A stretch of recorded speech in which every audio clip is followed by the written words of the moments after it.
big statement about the game today. All right. Well, just we talked about it the other day. You never take opportunities or wins or anything like this for granted. 4 straight years for our program, making it to this point, and an opportunity to play in the Sweet 16 and move on is incredible. And this team just continued to battle and fight. They are absolute warriors as competitors. They have integrity for just, I mean, I wish I could just explain to each person and how amazing it is to work with them each day. So I'm just so happy for our team. They deserve not only an opportunity to win today, but an opportunity to play in front of a crowd like they did today. They've earned that. I'm just really proud of them. Gonzaga is exactly what we expected. They, of course, are without a couple of their key players. I know we would like to have Cat too, and so you know, 2 teams that weren't full strength. You know, we've obviously been able to adapt a little bit longer than them, and so I think their staff has done an incredible job over the last week and a half, figuring out their team without 2 key players. And so it was, I liked the opportunity that I had today to greet both of them and congratulate them on amazing seasons. And so Lisa does as good a job as anybody anywhere, and her staff have incredible respect for what they do. And, you know, there's a couple players, or 3 actually, on that team that we recruited. Got to know them very well, and they played very well against us today. No surprise. And so it was just a great basketball game again, just like the other night. And so this pod of 4 amazing teams, and we got, you know, our 2 games were absolute dogfights to the end. We expected them to be like that, and I'm just really happy that our team found a way to pull it out. I'm happy for them. I'm happy for Beaver Nation. And so this was another fantastic day in Gill, and obviously a moment to celebrate. And I don't know. What can I say about these 2 sitting next to me and their teammates? Amazing. Scott, at halftime, did you talk about we need to attack the basket like crazy, especially given how they were calling the game? Or is that something Destiny just knew to do? Well, it's nice to have Destiny on the floor, the first off. You know, those 2 quick fouls again, you know, 2 nights in a row. You know, with just a couple unfortunate calls that went against her that put her on the floor and took away, I thought, her aggressiveness. You know, I put her in for stretches of the second quarter, but it was don't foul. Yeah, I'm putting you out for 90 seconds, don't foul, and then we rolled with her a little longer the second part of that second quarter. And so the second half, she was able to be a little more free. We controlled things, I thought, a little bit more from a coaching standpoint. We felt out what they were doing. We saw ways that we could attack that allowed us to be a little more aggressive, I thought. We did attack, I felt, in the first half. We just didn't knock anything down. You know, we're shooting 25% at the end of the first quarter and just didn't shoot well. I thought we saw the floor well, and I kind of liked the way we played. But certainly when Destiny gets going, and she had 1 shot attempt at halftime, and so that was something we talked about as a staff. We got to get her going. So we called her number a little bit more, but I thought it was just everybody probably felt it. It was time. You know, D, go make a play, get to the rim, and so when she's aggressive like that, it makes us really tough. Scott, talk about Maddie Washington and her ability to, you know, pick her spots out there and the energy level she brought today. Yeah. She was the first one I talked about in the circle on the logo after the game. I was just so proud of her. You know, she's had a year where she was a big part of what we were doing, and then her role diminished a little bit, and it started small, and then it got big, and then it got small, and here we are in the tournament, do or die, and it was time for her role to be big. She was a good matchup for both of us, for both of these games. I felt her defense, we needed a little more quickness against the post that we played this weekend, which allowed her to play, and she can score, you know. And so offensively, she did a great job. Defensively, she's so savvy. She's a very cerebral, smart player, and is a great communicator back there. And so we were able to switch some things up, which we needed to in this game. They did such a nice job getting into pull-up jumpers similar to Boise State the other night, which we knew they would do. We were going to need a counter to that, and so we were able to adjust on the fly. Maddie's versatility allowed us to do that, and so it's a big tribute to her and a credit to her for being ready to go and playing some of her best basketball of the year right now when we needed it most. Scott, Michaela, pretty finished with most points, rebounds, assists, but the past 2 games really she's done the little things, diving, loose ball. She's really focused on all those little details. How impactful is that kind of play from her? Michaela Pivick has been doing that every moment of her life.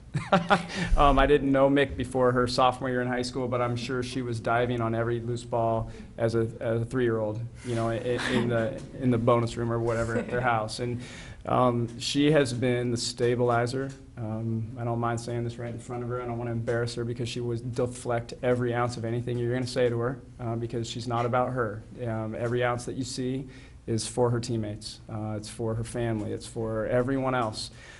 She's as good as it gets, and she's as impactful as any player there is, anywhere. And the people that watch her and study her game know that. What she's done for us this year is very similar to what Marie Gulich did for us last year, in that you can just count on her. You know what you're going to get every minute. Doesn't mean she's perfect every second. She doesn't have to be, but the effort is. And so when this team has needed a spark, when it's needed that ball, whether, you know, I could think back to our Arizona State game here. They got control of the game, and it's getting away from us. And Mick gets 4 offensive rebounds in 3 minutes and just finds a way to will our team to have a chance to win it. We need a bucket. She finds a way to get to the rim. And so every great team needs somebody that can elevate their game. We have several, but she's the one that has really stepped up probably the most. And her game allows her to fill the box score. That's the thing about her. She's so dynamic as a player. You know, so what everybody got to see this weekend, we've been watching all year long. And so she's a star, and that's just a little bit of her, a little bit we see on the court. It's every area of her life, and so incredible role model, and she plays the game the right way.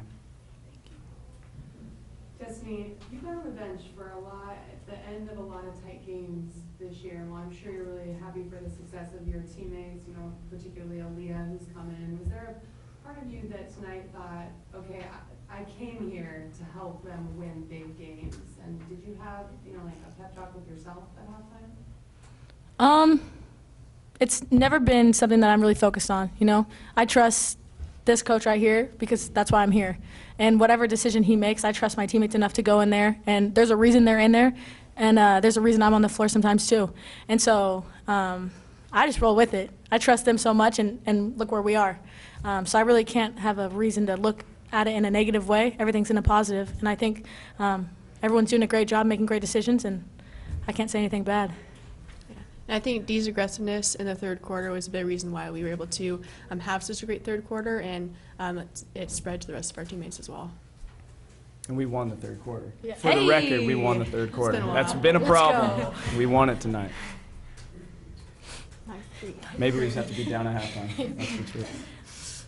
Scott, the Pac-12 is 10-1 tonight. It should be 11-1 by the time Stanford is done playing, and presumably will beat BYU. But I just wondered, you know, the Pac-12, you guys went down to the wire with 2 West Coast teams. How good is basketball in the West right now? Yeah, I mean, honestly, you get in the NCAA tournament, you don't want to see a team from your region for lots of reasons. You know all the coaches, you're all friends, you know the team, you've probably recruited some of the players. You just want something fresh and new. And I'm thankful we didn't have to see the Pac-12 this year, or this weekend, I should say. You know, it's like that would have been. Not yet.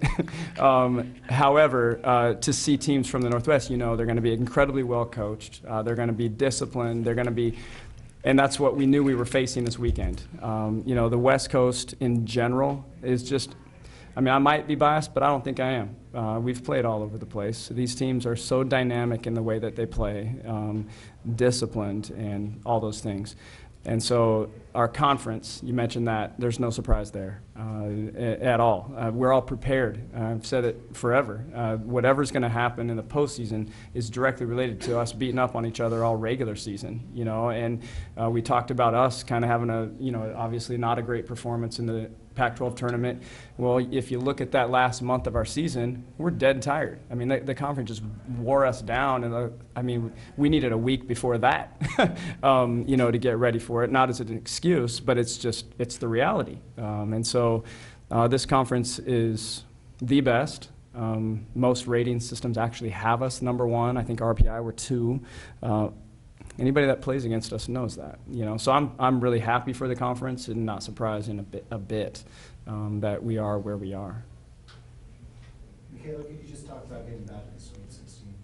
Yeah, it's a huge accomplishment. Having 4 straight Sweet 16s for Katie McWilliams in this program is awesome. You just try to win a game at a time, and that's what we've done so far. We're excited for the opportunity to play Louisville, and we'll be ready.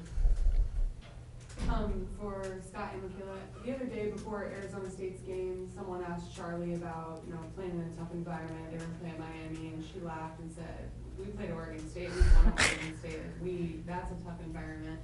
You're going to go now on the road. It's going to be a packed house for UConn, most likely." Mm-hmm. What is the toughest environment that you guys have played in and won in? Is it Tennessee far and away, or is there another comparison? I have an answer.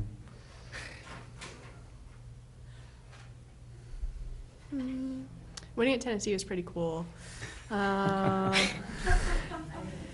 your answer?